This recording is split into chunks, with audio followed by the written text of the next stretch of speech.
tiada hamba itu tergagah pada segala perbuatannya seperti barang yang berkata akan dia oleh Jabariyah. Lewat dulu ya. Lewat.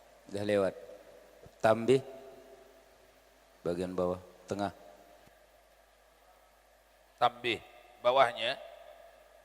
Baik. Tambih. Telah muafaqah oleh mereka itu. Ini mereka itu tuh para ulama-ulama ahlus sunnah wal jamaah.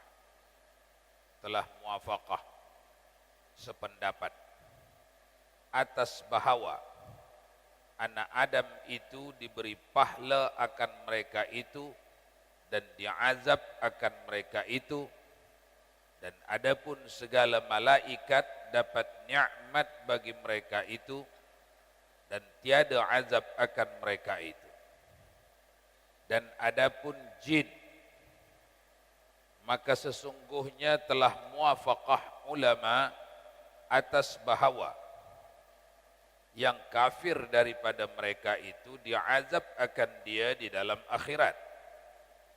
Dan bersalahan ulama pada mukmin daripada mereka itu atas beberapa qaul.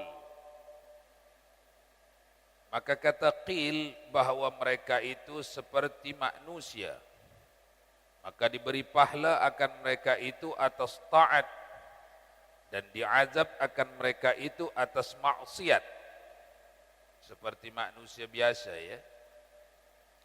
Ini qaul yang pertama dan ini qaul yang paling mu'tabar di antara pendapat ulama, yang paling kuat. Jin saleh macam manusia saleh, masuk surga, mendapat nikmat di surga. Jin maksiat macam manusia maksiat, mendapat azab di neraka. Itu pendapat yang rajih. Dan kata qil, tiada pahala bagi mereka itu melainkan kelepasan daripada neraka. Kemudian dikatakan bagi mereka itu, jadilah olehmu akan tanah. Qaul yang kedua, lemah. Tak banyak ulama mengusungnya. Tiada pahala bagi mereka itu melainkan kelepasan daripada neraka. Jin saleh hanya tidak diazab, tidak disiksa. Qaul yang kedua, yang lemah, dhaif. Kemudian dikatakan bagi mereka itu, jadilah olehmu akan tanah seperti segala binatang. Binatang-binatang nanti tuan-tuan macam itu. Selepas dibangkitkan mereka, dibangkitkan juga binatang-binatang. Tetapi dibangkitkan binatang-binatang hanyalah untuk menyempurnakan keadilan bagi mukallaf, bagi manusia. Selepas disempurnakan, jadilah kamu tanah. Atas perintah Allah, jadilah kamu semua jadi tanah. Jadi tanahlah dia. Itulah binatang-binatang. Maka bangkitnya mereka lil musyahadah, untuk kesaksian bagaimana manusia memperlakukan mereka, bagaimana kita memperlakukan binatang-binatang, baik binatang yang halal dimakan, yang haram dimakan, yang boleh yang disuruh dilindungi, yang disuruh membunuhnya, semuanya dibangkitkan untuk memberikan kesaksian. Dua. Ketiga, dan kata qil adalah mereka itu pada tepi surga, yang melihat akan mereka itu oleh manusia daripada sekira-kira tiada melihat oleh mereka itu akan manusia akas. Akas artinya kebalikan. Akas diambil dari kata Arab, bahasa Arab, kebalikan. barang yang adalah mereka itu atasnya di dalam dunia ini. Ini qaul yang ketiga. Mereka itu di tepi surga, manusia dapat melihat dia. Gantian dulu. Di dunia kita tak dapat lihat dia, dia dapat lihat kita. Di akhirat kita dapat lihat dia, dia tak dapat lihat kita. Qaul yang ketiga, dhaif. Artinya pendapat ini diusung oleh amat sedikit daripada ulama-ulama ahlus sunnah wal jamaah. Dan kata qil adalah mereka itu pada bukit A'raf. Qaul yang keempat. A'raf ini tuan-tuan satu tempat di antara surga dan neraka.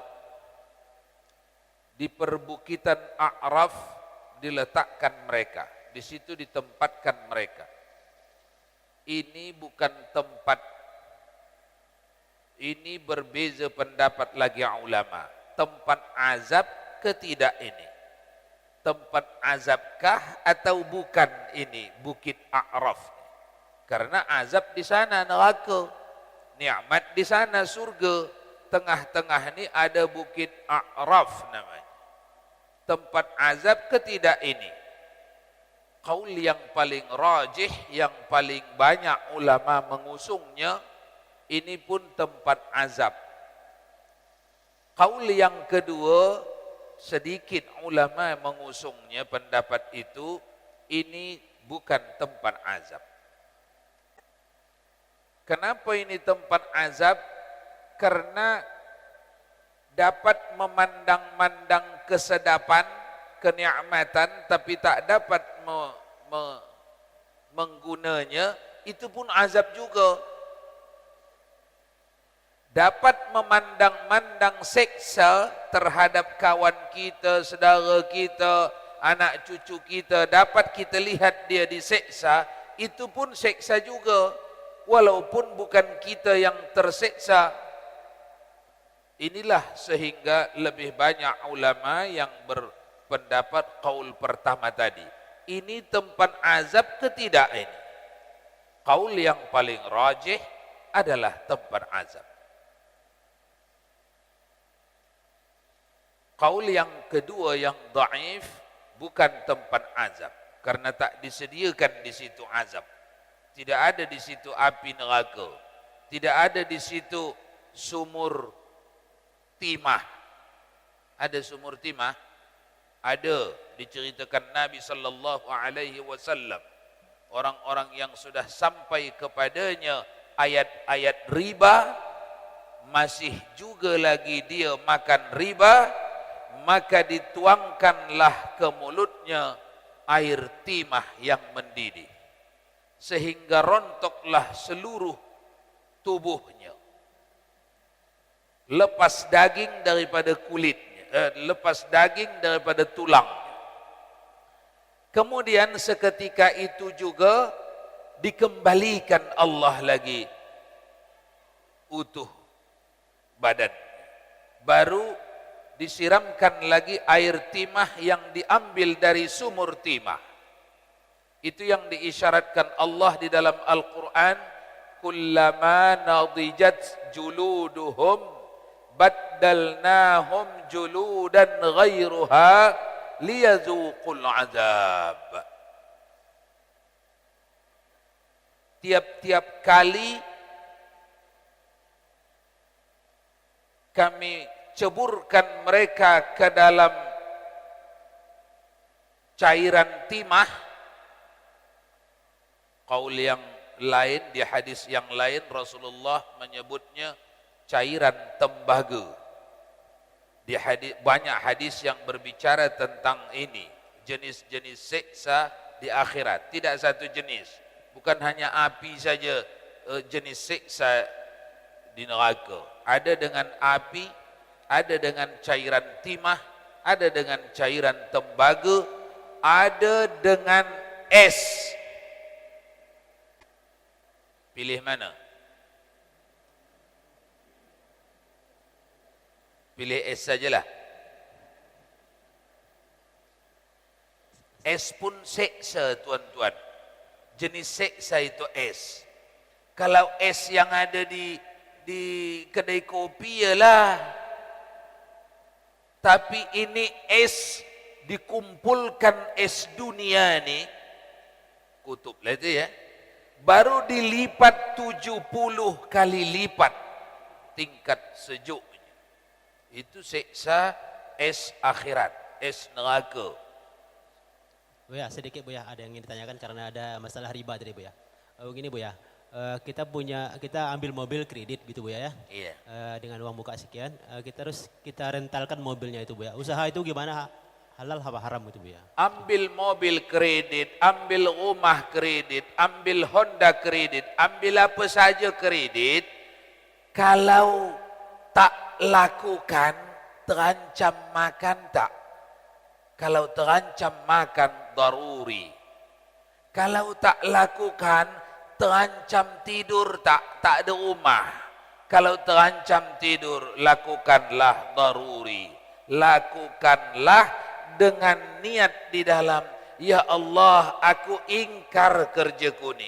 Aku tak setuju ini kerjaku ni. Bila satu masa engkau bagi ke lapangan, aku akan tinggalkan ini ya Allah. Itu namanya orang terpaksa, orang daruri. Lakukanlah. Kreditlah mobil, kreditlah rumah, kreditlah Honda. Namun, kalau tak kredit masih bisa melanjutkan hidup, kembali ke hukum asal, riba. Menggemukkan Cina, mengkayakan, karena sistem bisnis itu sistem kapitalis, bukan sistem Islam itu. Sistem Islam, orang yang mengutangkan itu orang kaya, orang yang senang. Orang yang berutang itu orang susah, orang miskin. Orang kaya dalam mengutangkan hartanya tidak boleh mengambil keuntungan.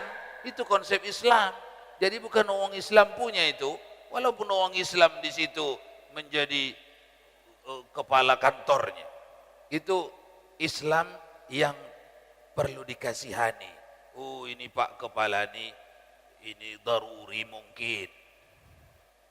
Nanti dia nak berhenti ni kalau dah ada duitnya. Kalau dah bisa makan dia wajib berhenti. Jadi dia ni belum dapat makan lagi atau belum dapat rumah tempat tinggal. Nah, jadi tak ngapalah dia di situ. Apalagi kredit barang-barang yang memang tidak terlalu perlu. Lagi teruk ini. Kredit apa? TV.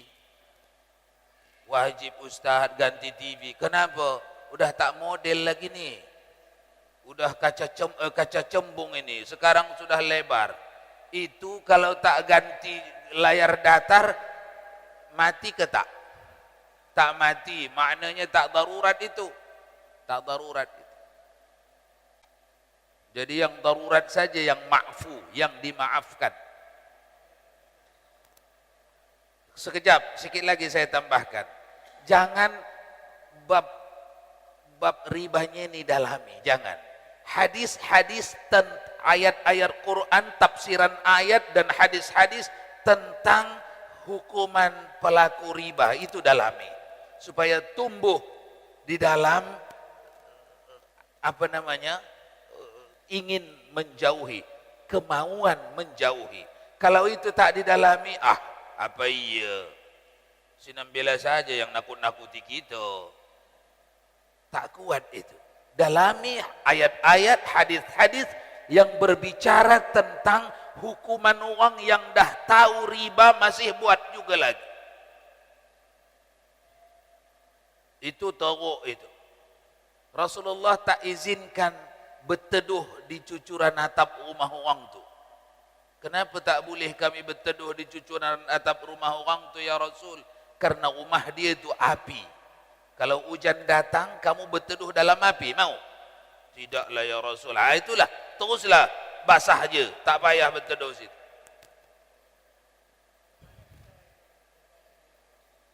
Bekerja di tempat itu, di tempat yang bank yang melakukan riba.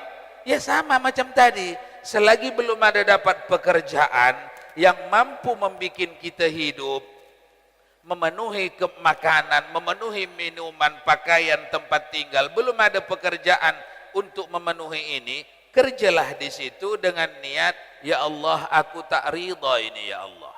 Nanti satu waktu kalau engkau dah beri aku rezeki untuk keluar dari sini, atau aku mengubah bank ini, aku akan keluar dari sini mencari pekerjaan yang halal, atau aku akan mengubah bank ini. Tak dapat dipungkiri, kita tengah mengubah bank, bangsa kita tengah mengubah bank, walaupun jalannya pelan macam keong. Di tahun 80 nama bank syariah pun tak ada, tahun 80 kan. Sekarang dah ada nama, tapi baru nama saja lagi. Kalau pergi kita ke dalam, cincau-cincau. Tugas kita, rakyat ini, di antara nama-nama yang membuat bank syariah ini, mana yang lebih besar dia mengadopsi hukum syariat, wajib ke situ. Supaya yang hanya nama-nama ini saja, dia berubah. Itu perjuangan rakyat, perjuangan masyarakat begitu. Wajib ke situ, di antara nama-nama yang ada itu. Itu pun lantaran belum, yang paling kuat syariahnya pun belum murni, maka kita meletak duit atau berurusan dengan itu dalam hal-hal kewajiban saja. Yang tak wajib tak payah juga, sebab dia pun belum murni. Faham kata itu?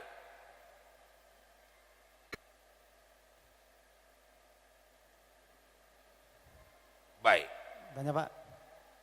Assalamualaikum warahmatullahi wabarakatuh. Waalaikumsalam. Ini mengenai jin Pak.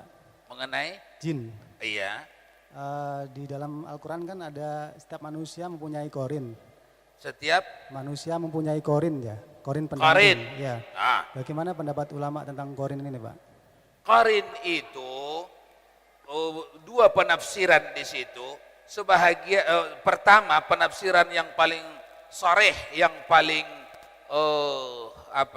yang paling rajih, itu qarin itu sebangsa jin yang saleh, yang diperintahkan Allah mengawani atau mengawal manusia. Qarin. Penafsiran kedua, kalau orangnya ini degil, qarin pun jadi degil. Orangnya ini tukang teler, qarin pun jadi tukang teler. Jadi dia mengajak-ngajak kepada kejahatan lah. Namun qarin itu diciptakan Allah untuk mendampingi manusia. Dia tidak sebangsa pengganggu orang itu, bukan. Dia sebangsa menemani orang itu. Apa yang dikerjakan orang itu yang ditemani. Mengerjakan kebajikan orang itu, ikut dia mengerjakan kebajikan. Itu qaul yang rajih, yang paling banyak diusung oleh mufassirin. Baik.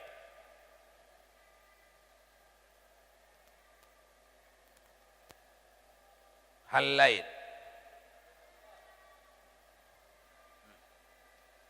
Jap. Sini. Mana tadi duluan? Sini apa sana duluan? Begini Buya. Tadi seperti yang Buya katakan, bahasanya mungkin ada di luaran orang yang mengatakan bahasanya hanya Buya aja yang keras masalah riba ini. Jadi yang ingin saya tanyakan di sini, apakah ada upaya dari instansi tertentu atau dari pihak-pihak pribadi tertentu yang ingin mengkebiri daripada dakwah Buya ini, khususnya tentang daripada riba ini sendiri? Apakah ada dari pihak-pihak tertentu yang ingin maksudnya mengamputasi masalah dakwah Buya ini khususnya tentang riba ini? Sekian, makasih. Tak ada agaknya itu. Tak ada, sepertinya rasanya tak ada. Kalau awak rasa ada, bagi tahu saya. Kalau saya rasa tak ada. Ya?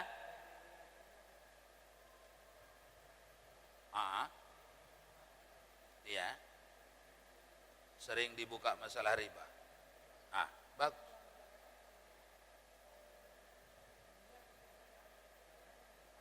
Iya. Sama jawabannya.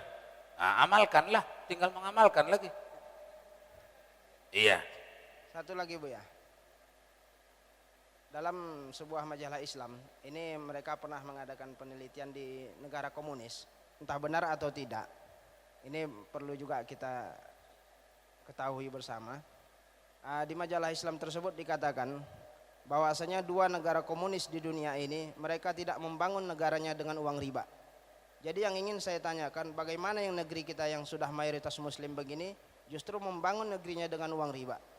Siapa yang paling teruk merasakannya, pemimpin apakah rakyat bersama? Semua merasakan. Karena sudah dinyatakan Allah di dalam Al-Quran, apabila riba sudah tahu umat itu masih dikerjakannya, turun bala. Bala kalau turun bukan pelaku saja yang kena, tetapi yang lain yang saleh pun kena. Tetapi kenanya kepada orang saleh tidaklah sama dengan kenanya kepada orang maksiat. Kenanya kepada orang saleh teraniaya dia di dunia, tapi di akhirat dia tidak dikurangi kebajikannya sedikit pun. Namun apa yang dibincangkan atau diharapkan dari sini bab riba ini sebenarnya, dan bukan bab riba, bab-bab keras yang lain. Banyak bab keras di dalam fikih sehingga ulama hau-hau memilih-milihnya. Mana bab keras tak dibahas, karena kalau dibahas bisa mengancam kedekatan dengan umara, pemerintah. Kalau dibahas bisa mengancam kedekatan dengan masyarakat. Kalau dibahas bisa mengancam kedekatan dengan pebisnis, pedagang. Kalau dibahas bisa mengancam kedekatan dengan macam-macam. Jadi dipilih-pilih. Sebenarnya kalau dibaca kitab fikih Fathul Mu'in itu dari A sampai Z, di situ tertuang bab yang sedap sama yang tak sedap. Termasuk bab tak sedap itu riba. Itu dah dari dulu ada itu. Tapi tidak begitu diuraikan di masyarakat. Ini masyarakat kita nih tinggal satu langkah lagi nih Pak Regar, sabarlah ya. Kalau makin banyak ini masyarakat ini yang berilmu, mereka berilmu tak pun bisa baca kitab, tapi orang yang baca kitab di mana-mana di kampung menerangkan ke masyarakat sehingga tahu batas-batas riba dan mana tak riba, maka akan gulung tikar itu bank-bank riba itu. Ini karena banyak lagi yang tak tahu, masih bangga mengantar duitnya di bank-bank konvensional. Pedagang-pedagang besar yang muslim masih bangga dia mengantar duitnya di bank-bank konvensional. Macam ini Pak Khairul Niha. Belum kita tanya lagi entah di mana duitnya disimpannya. Udah lama juga mengaji nih. Kalau tahun depan masih juga di bank konvensional simpan duit, kita kenakan sanksi, duduknya jangan sini, di luar sana duduk. Wajib umat Islam meletak duitnya di bank yang lebih syar'i. Pindahkan dari hanya bank yang hanya sekedar nama. Karena kita dalam perjalanan, mana yang lebih syar'i, ke situ duit umat Islam. Supaya yang kurang syar'i itu disyar'ikan lagi. Misalnya sistem pembungaan. Sebahagian bank yang sudah menamakan dirinya syariah, bank syariah, masih sistem bunga, hanya namanya saja diubah. Namanya saja lagi berubah. Nah, itu wajib dikontrol para ulama, dan para ulama wajib membagi tahu masyarakat supaya bank ini jangan letak sini. Bank ini letak karena ini lebih syar'i.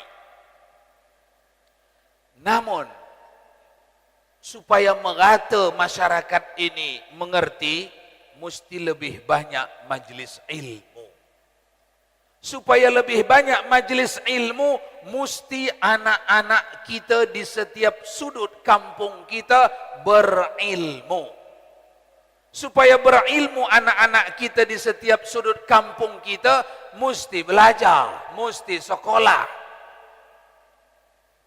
Makanya kita sudah memikirkan di Kabupaten Karimun, mudah-mudahan masyarakat sepakat semuanya dengan kita akan membiasiswa anak-anak kita. Kita mulai dari Karimun dulu. Kalau bisa se-Indonesia, kita akan membiasiswa anak-anak kita belajar agama. Yang cerdas-cerdas kita mulakan. Apalagi cerdas anak itu lemah ibu bapa dalam finansial, kita beasiswa. Caranya macam mana? Kan kita punya Ibnu Sabil. 1 dari 8 asnaf itu kan Ibnu Sabil itu.